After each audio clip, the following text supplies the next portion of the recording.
أعوذ بالله من الشيطان الرجيم بسم الله الرحمن الرحيم الحمد لله رب العالمين والصلاة والسلام على أشرف الأنبياء والمرسلين أبي القاسم مصطفى محمد اللهم صل على محمد وآل محمد وعجل فرجهم وعلى آله الطيبين الطاهرين وأصحابه الميامين ومن تبعهم بإحسان إلى قيام يوم الدين أستغفر الله العظيم لا إله إلا هو الحي القيوم وأتوب إليه والحمد لله جعلنا من المتمسكين بولاية أمير المؤمنين سلام الله عليه سبحان من لا يعتدي على أهل مملكته سبحان من لا يأخذ أهل الأرض بألوان العذاب سبحان الرؤوف الرحيم اللهم اجعل لي في قلبي نورا وبصرا وفهما وعلما إنك على كل شيء قدير أيها الحاضرون والحاضرات رحمكم الله السلام عليكم ورحمة الله وبركاته.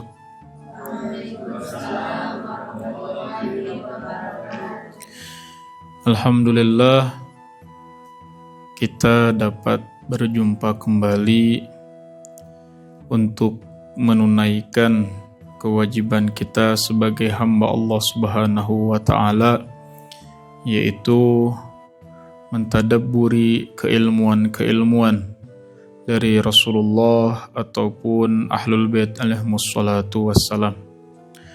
Seperti biasa, rutinitas kita di malam Rabu ini setelah doa tawassul, kita akan mempelajari kitab Nahjul Balaghah yang insyaallah kita akan melanjutkan, yaitu hikmah apa yang disampaikan oleh Al-Imam Ali salamullahi alaih dalam kitab Nahjul Balaghah, yaitu Imam Ali alaihissalam mengatakan wa qala alaihissalam al-ajzu afatun was-sabru syaja'atun waz-zuhdu sarwatun wal wara'u junnatun wa ni'mal qarinur ridha.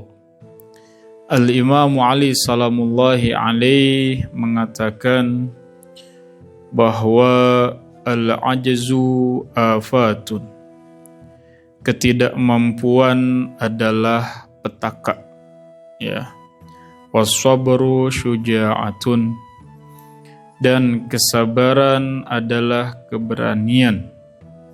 Was-zuhdu sarwatun, ya, dan zuhud adalah kekayaan. Wal wara'u junnatun, ya, dan pengendalian diri dari suatu maksiat, ya, atau dosa, ya. Dan pengendalian diri adalah suatu tameng atau perisai dari suatu dosa, ya. Wa ni'mal qarinur ridha, dan juga sahabat terbaik adalah penyerahan kepada Allah Subhanahu wa taala. Ini sebenarnya adalah penggalan-penggalan beberapa kalimat yang saling menyambung untuk mengingatkan kepada kehidupan kita. Dan kita tahu bahwa ketika suatu perkataan semakin disingkat, ya, dan itu adalah jumlah khobariyah tamah, yaitu kalimat, ya, beberapa kalimat yang sempurna, maka apa? Maka kita bisa mengambil suatu ibrahnya, mengambil suatu pelajarannya. Yang pertama, Al-Imam Ali alaihi salam mengatakan al-ajazu afatun. Ya, berbicara tentang ajiz, ya.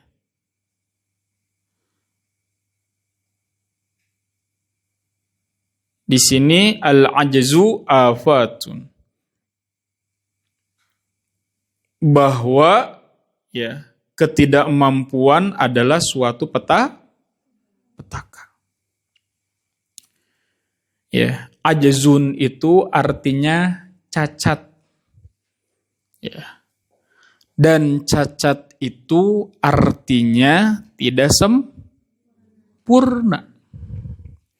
Makanya di sini ana menerjemahkan ketidakmampuan.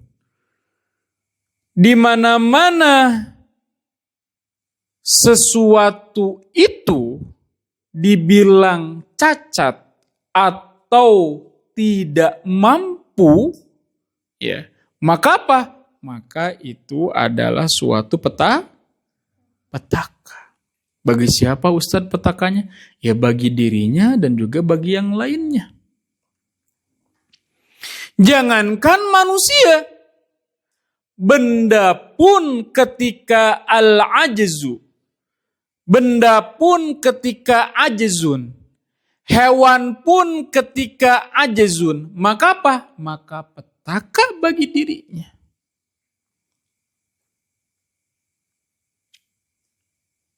Karena sesuatu yang celaka, sesuatu yang cacat, itu jauh dari yang namanya sempurna.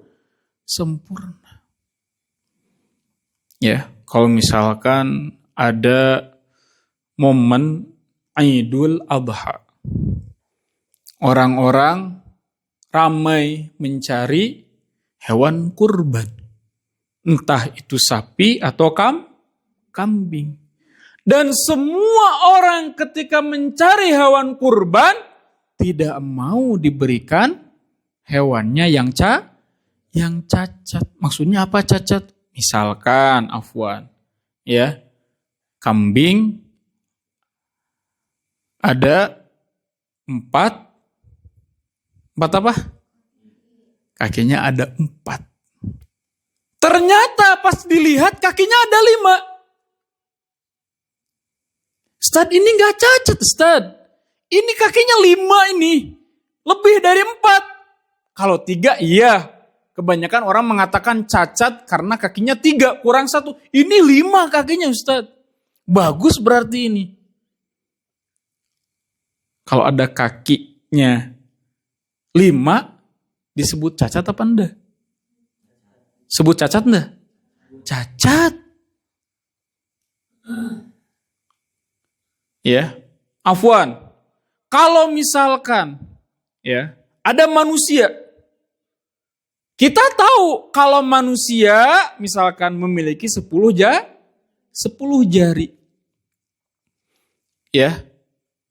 Ada sebagian ketika lahir kemudian naudzubillah ya, kemudian lahirnya misalkan ada 7 jari. 3-nya enggak ada. Cacat enggak? Tapi ada juga jarinya 12. Ya. Jempolnya 2, yang kiri 2, yang kanan 2. Jadi semuanya 12. Cacat enggak? Cacat. Perhatikan, kenapa ini mencontohkan seperti itu? Supaya pendekatan bahwa sesuatu yang ajzu ya adalah afatun, adalah celah. Itu kalau kita mencontohkan apa? Mencontohkan dari segi jisim, dari segi bentuk. Nah, Imam Ali alaihissalam bukan berbicara seperti ini. Tapi apa? Tapi berbicara tentang segi keilmuan. Ya.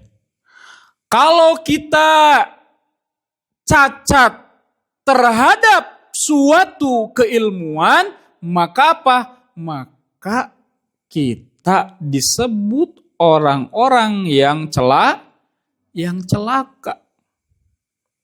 Ya.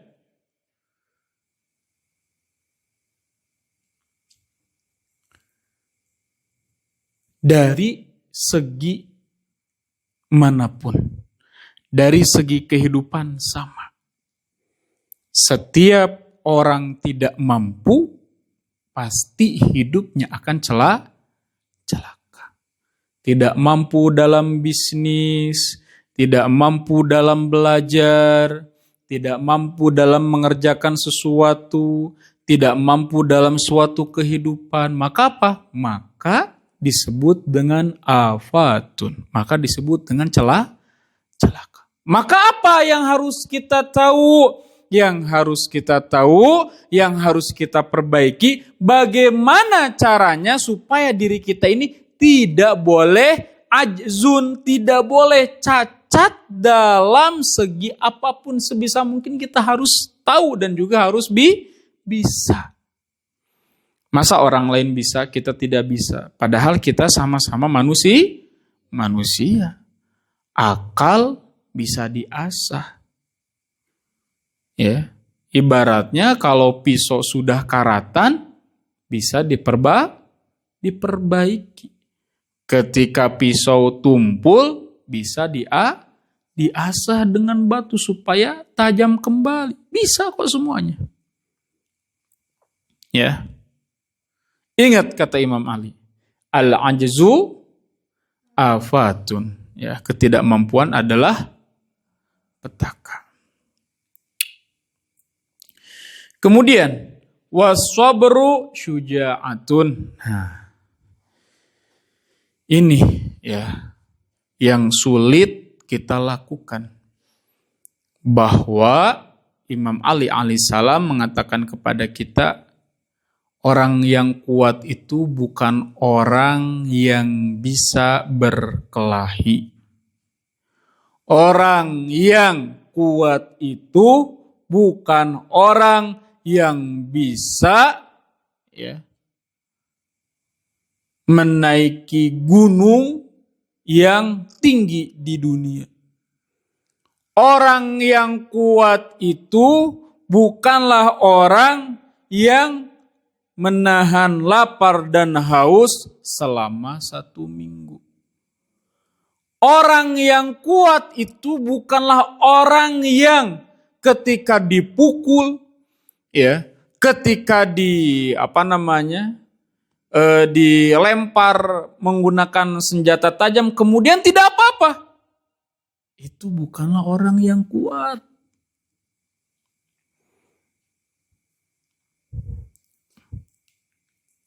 Imam Ali alaihissalam memberitahu kepada kita bahwa kalau kita ingin disebut orang yang kuat, maka apa?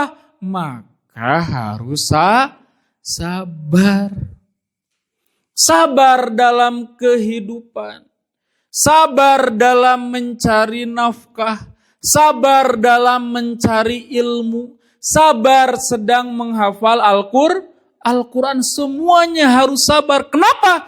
Karena di dalam kesabaran memiliki kekuatan. Makanya Rasulullah Shallallahu Alaihi Wasallam mengatakan, perang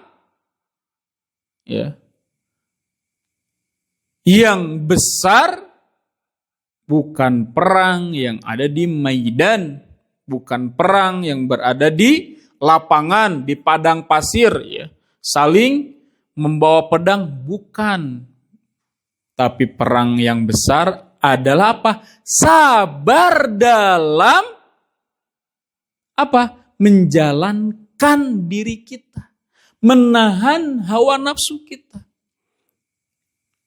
Memperbaiki atau menjaga syahwat kita, sabar. Maka kita disebut orang yang kuat. Makanya di dalam Al-Quran sudah jelas bahwa Allah Subhanahu wa Ta'ala mengatakan apa? As-sabru jamil. Atau sabrun jamil. Bahwa kesabaran adalah sesuatu yang indah. Jadi tidak ada di dalam kamus mengatakan sabar itu ada batasnya, Ustadz. Enggak ada.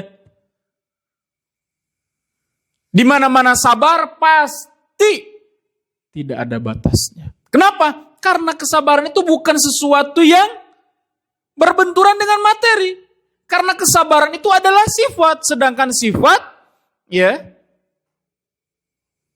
tidak berbenturan atau tidak terbatas. Makanya sabar itu tidak ada batasnya, unlimited. Kalau ada yang mengatakan sabar itu ada batasnya, Ustadz, ya, berarti salah dia mentarifkan, mendefinisikan tentang suatu kesabaran. Kalau kita benar-benar tahu arti dari sabar, berarti kita dalam suatu keindahan. Wazuhdu sarwatun, ya. Dan zuhud adalah kekayaan. Kaya di sini bukan hanya kaya berbicara tentang uang dan juga materi.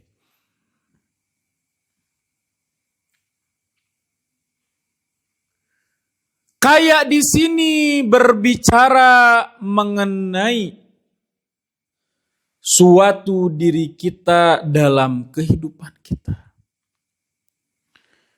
Makanya para ulama mengatakan bahwa zuhud itu adalah orang yang tidak terikat dengan dunia. Maka disitulah orang disebut mughni, orang yang kaya. Kenapa Ustaz bisa seperti itu definisinya? Ya, karena yang disebut dengan kekayaan adalah orang yang mustaqillun, orang yang mandiri, yang dimana membutuhkan sesuatu secukupnya. Semakin banyak suatu kebutuhan berarti apa? Berarti dia semakin fakir jiddan. Ya.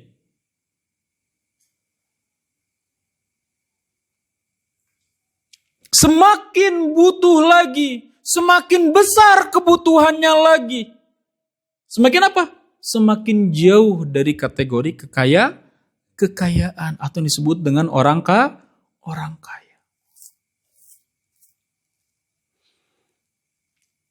Ya. Bukan barusan. Tadi sore ngelihat video, ya, nggak tahu di sini ikhwan ada yang lihat apa enggak. Di Instagram lihat Ayatullah Sayyid Al-Khamenei, ya, rahbar berkumpul dengan anak-anak yatim dan beserta ibunya. Kemudian di sesi tersebut, ya, rahbar mengatakan silahkan, ya, kepada anak kecil untuk bertanya atau untuk mengatakan sesuatu. Kemudian anak kecil ini mengatakan bahwa sebelum ayahku syahid, ya, aku akan diberi kado. Dan kado itu adalah aku bisa bertemu denganmu, yaitu dengan rahbar. Kemudian setelah dari itu, ya, aku bertanya dan meminta kepada ayahku, ya, wahai ayah, kalau misalkan aku diberikan kado untuk bertemu dengan tuanku yaitu rahbar, maka apa? Maka izinkan aku untuk memeluknya. Nah, makanya dari situ, ya, anak kecil ini memberitahu kepada rahbar, wahai tuanku, aku ini belum berumur 9 tahun. Aku ini belum taklif. maka izinkan aku untuk memeluk dirimu. Maka setelah dari itu, rahbar ya mempersilahkan memeluk dirinya. Ini sangat luar biasa. Apa yang kita pelajari? Yang kita pelajari kita mendapatkan kekayaan yang sangat sejati di dalam diri rahbar. Itu yang disebut dengan kaya. Semuanya menginginkan hal seperti itu. Ya, semuanya. Kenapa? Karena di dalam diri dan jiwa rahbar memiliki sesuatu yang sangat-sangat super kaya. Padahal kita tahu, rahbar lihat saja di media sosial. Sendalnya itu nggak tahu yang kiri apa yang kanan, terputus. Bajunya, kancingnya yang satu nggak ada. Ya. Kemudian kalau tidak salah bajunya itu ada ada bekas jahitan. Rumahnya Rumahnya ya biasa kayak rumah ngekos. Tapi apa? Tapi semua penduduknya bahkan di luar negeri pun mencintai. Kenapa? Karena di dalam rahbar yang disebut dengan rahbar itu zahid, zuhud, kaya dirinya. Ketika kaya, apa? Jauh yang disebut dengan materi. Tapi apa? Tapi orang-orang sangat mencintai kepada rahbar. Sangat luar biasa. Ya. Itulah. Makanya di situ pas Ana lihat videonya, kayaknya enak kalau misalkan banyak yang ngefans sama Ana nih. Tapi ini Ana harus kayak seperti rahbar dulu, harus zahid gitu kan. Kemudian harus dijaga Allah. Itu emang karena fitrah. Karena fitrah itu seperti itu. Fitrah manusia memang seperti itu. Ingin banyak dicintai, ingin banyak disayangi sama orang-orang. Emang fitrah itu seperti itu. Tetapi apa? Tetapi itu tidak mudah. Makanya Imam Ali alaihissalam mengatakan kita ini tidak boleh apa? Ajizun, kita ini tidak boleh cacat. Kita ini harus sempurna dalam segi apapun. Kemudian apa? Kita ini harus kuat. Ya, syuja' harus kuat. Tapi apa? Tapi ketika kita mendapatkan makom kuat, apa? Harus sabar. Karena orang yang kuat adalah orang yang sabar. Yang ketiga yang barusan, bahwa az-zuhdu sarwatun. Ya, kalau zuhud itu adalah kekayaan. Kemudian wal wara'u junnatun, ya, dan pengenalian diri adalah perisai, adalah tameng dari apa?